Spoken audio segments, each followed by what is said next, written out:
రాష్ట్ర మాజీ ముఖ్యమంత్రి జగన్మోహన్ రెడ్డి అనే వ్యక్తి, ఒక రాష్ట్ర మాజీ ముఖ్యమంత్రి అయిన జగన్మోహన్ రెడ్డికి తిరుమల తిరుపతి దేవస్థానంలో దేవుడిని దర్శించుకునేందుకు వెళ్తాను అనంటే, వెళుతున్న నేపథ్యంలో మీకు పర్మిషన్ లేదు,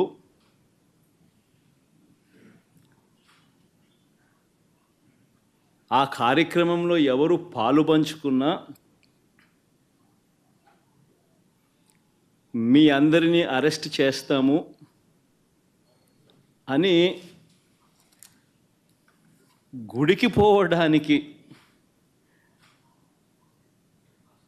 పోతా ఉంటే నోటీసులు ఇస్తూ ఉన్నారు. నిజంగా ఆలోచన చేయమని అడుగుతా ఉన్నా. ఏ ప్రపంచంలో ఉండం? రాక్షస రాజ్యం కాదా ఇదని అడుగుతా ఉన్నా.